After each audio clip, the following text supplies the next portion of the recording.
Hello everyone, I welcome to all of in this video. इस video में हम बहुत ही इंपॉर्टेंट टॉपिक की बात करने जा रहे हैं, क्लासिकल लैंग्वेजेस इन इंडिया। ये जो टॉपिक है मैं आपको बता दूं, इसमें जो अगर 2024 की अगर हम बात करें तो ये थोड़ा न्यूज़ में भी रहने को हमें देखने को मिला है। क्यों देखने को मिला है, इस पूरे वीडियो में हम इसके बारे में पढ़ेंगे और ज़्यादा डिटेल में इसकी डिस्कशन भी नहीं करेंगे। जो इंपॉर्टेंट पॉइंट्स हैं उन्हीं को हमने यहाँ पे हाईलाइट किया। इतना बड़ा टॉपिक ये नहीं है, तो इस वीडियो को आप कंप्लीट देखिएगा। अगर इस चैनल पर नए हो तो चैनल को जरूर सब्सक्राइब कर लें, नोटिफिकेशन बेल को भी जरूर ऑन कर लें। जेके पी कांस्टेबल ये काफ़ी ज़्यादा इंपॉर्टेंट टॉपिक रहने वाला है। और भी अगर आपका कोई अपकमिंग एग्ज़ाम है, दिसंबर के मंथ में एग्ज़ाम है, नवंबर में है, तो इस वीडियो को आप ज़रूर देखिएगा। चलिए स्टार्ट करते हैं।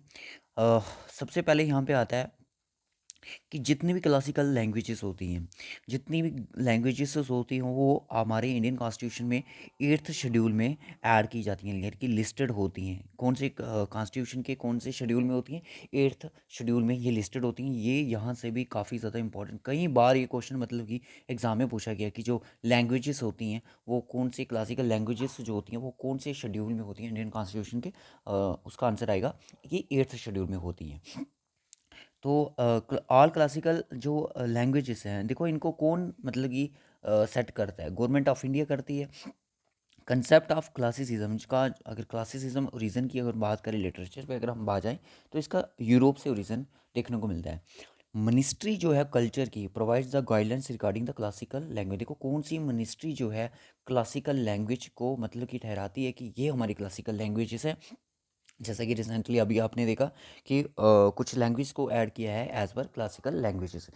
क्लासिकल लैंग्वेज को क्यों क्लासिकल लैंग्वेज ऐड किया जाता है, उसके पीछे का भी कोई रीज़न होना चाहिए, तो उसका रीज़न भी हम यहाँ पे इस वीडियो में देखेंगे। तो सबसे पहले यहाँ पे क्वेश्चन बन सकता है कि इसको सेट कौन करता है? गवर्नमेंट ऑफ इंडिया करती है। और कौन सी मिनिस्ट्री करती है? Ministry of culture. Ministry of culture, सिर्फ इतना सा याद रखो कि मिनिस्ट्री ऑफ कल्चर इसके क्लासिकल लैंग्वेजेस। और दूसरा क्वेश्चन यहाँ पे बन सकता है कि कौन से शेड्यूल में इसको ऐड किया गया है। उसके बाद आता है करंटली देयर आर 11 लैंग्वेजेस। कितनी लैंग्वेज है आज के, अगर हम 2024 में वीडियो शूट कर रहे हैं तो आज के टाइम पे अगर हम बात करें तो कितनी टोटल लैंग्वेजेस हैं? देखो यहाँ पे थोड़ी सी मिस्टेक हुई है। हाँ, मिस्टेक ये है कि जब क्लासिकल लैंग्वेजेस का जो कंसेप्ट था, सीधी सी बात है कि ये 2004 में आया। गोर किसके द्वारा लाया गया? गवर्नमेंट ऑफ इंडिया द्वारा लगाया गया। जिसमें मिनिस्ट्री ऑफ इंडिया क्या करती है, मिनिस्ट्री ऑफ कल्चर क्या करती है कि क्लासिकल लैंग्वेज को इंक्लूड करती है। जो भी उनके फीचर्स वगैरह होते हैं उनके फीचर्स को देख के ही होगा। तो फीचर्स क्या है वो आगे डिस्कस करते हैं। सबसे पहले जो लैंग्वेज ऐड की गई वो आपकी 2004 में हुई। First language is Tamil. उसके बाद आती है, ये साउथर्न इंडिया की लैंग्वेज है, संस्कृत। संस्कृत आपको वैदिक एरा में देखने को मिली है। अगर हिस्ट्री की बात करें हम, कनाडा। देखो इसका रीज़न, देखो फर्स्ट वाला आपकी इंपॉर्टेंट है कि फर्स्ट जो लैंग्वेज है, अब एसएससी जो है वो आपको डिटेल में पूछ सकते हैं, बताओ कि मलयालम जो लैंग्वेज है वो कब ऐड हुई क्लासिकल लैंग्वेज में, ठीक है। उसके बाद आती है कनाडा। कनाडा जो है 2008 में हुई है, कर्नाटका की लैंग्वेज।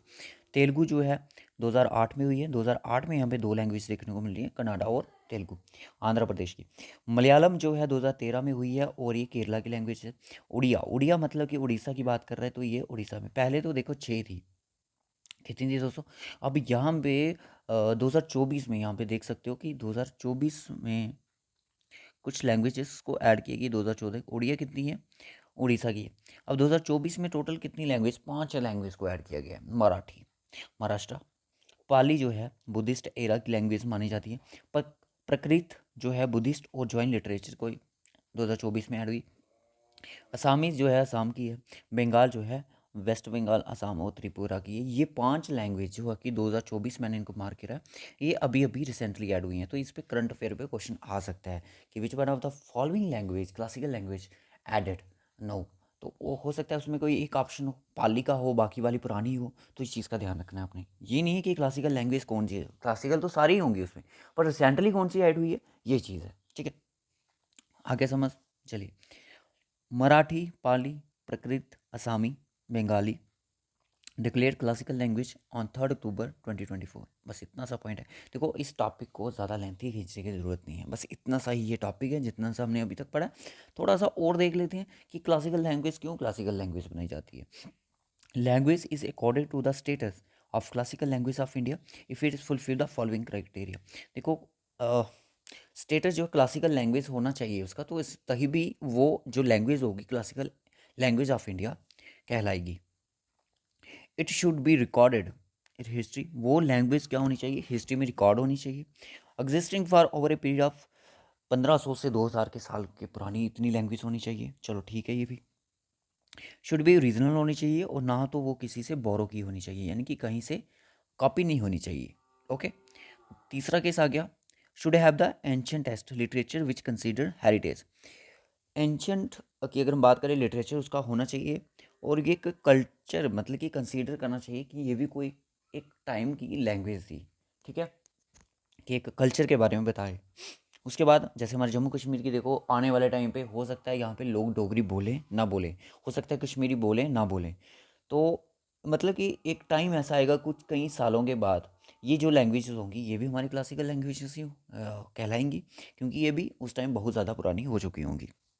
क्योंकि ये भी एक बताएंगी हाँ, उस टाइम के जो हमारे एंसेस्टर थे वो डोगरी बोला करते थे, और उनका वो मतलब कि एक कल्चर था उनका, कि डोगरा कल्चर था, उनकी डोगरी लैंग्वेज थी, ठीक है। इसलिए वो कंसीडर करेगी कि हेरिटेज यानी कि कल्चर को। The language should be different from its modern letter forms.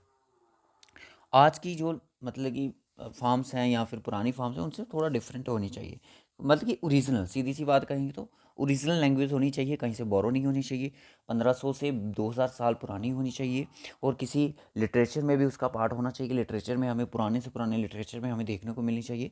तो ये था इसका क्लासिकल लैंग्वेजेस इन इंडिया का। इसका पीडीएफ हम आपको हमारे टेलीग्राम चैनल पे मिल जाएगा, टेलीग्राम का लिंक आपको डिस्क्रिप्शन बॉक्स में मिल जाएगा। इस क्वेश्चन का आंसर सभी बच्चे कमेंट बॉक्स में बताएंगे। जाओ अब वीडियो को लाइक कर दो और कमेंट करके बता दो कि आज के 2024 में इंडिया में टोटल क्लासिकल लैंग्वेजेस कितनी हैं, 5, 7, 11, 13। जो भी आंसर है कमेंट बॉक्स में बताओ। Take care guys.